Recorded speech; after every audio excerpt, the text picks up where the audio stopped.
Magandang buhay mga ka-Inday! Another mini vlog na naman tayo mga ka-Inday Mamshi. Yes, nakasakay nga kami ni lolo ko dito sa taxi ngayon mga ka-Inday. At papunta nga kami sa Chinese restaurant ngayon mga ka-Inday Mamshi.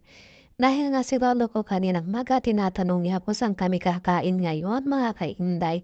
At dahil nga napupuntahan naman namin araw-araw yung mga Italian food dito malapit sa amin, ay sinabi ko na kung gusto mo kumain naman tayo ngayon sa Chinese restaurant mga ka-Inday.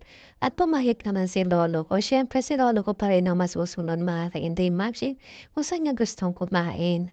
At siyempre pumayag naman siya doon na nga kami kumain sa Chinese restaurant. Ngayon kaya eto't papunta na kami ngayon mga ka-Inday Mamshi.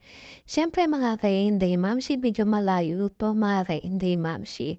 At eto nga nandito na kami sa Chinese restaurant. Ito pa yung lugar mga ka-Inday Mamshi at ito yung loob mga ka-Inday. Siyempre mga ka-Inday Mamshi, mag-start ang pagkain hati sa mga vegetable. Ito pala may beans, cucumber, ito yung eggplant saka may mani at may chili din mga ka-Inday Mamshi. At siyempre mga ka-Inday Mamshi, hindi mawawala ang mainit nating corn soup mga ka-Inday Mamshi.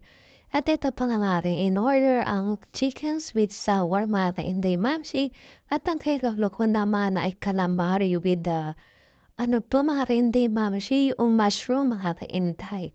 Yan po yung order ni lolo ko at siyempre hindi mawawala ang rice natin mga ka-Inday Mamshi. At ito ang view sa loob mga ka-Inday Mamshi. Ayan, tamang upo lang tayo mga ka-Inday Mamshi dahil natapos na tayong kumain. Ayan, nasa taxi na tayo mga ka-Inday Mamshi at pauwi na nga rin tayo.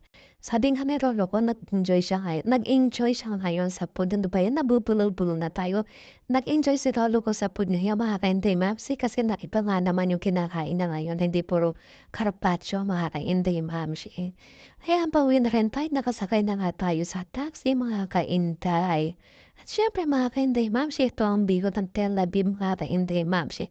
Nasa Tel Aviv pa rin naman yung kinainan namin kaya lang medyo malayo-layo. Hindi katulad nung kinakainan namin araw-araw ay talagang nasa 10 minutes lang papunta sa bahay hanggang sa restaurant o papunta sa restaurant hanggang sa bahay. Eto nga, nandito na kami sa building tomorrow again.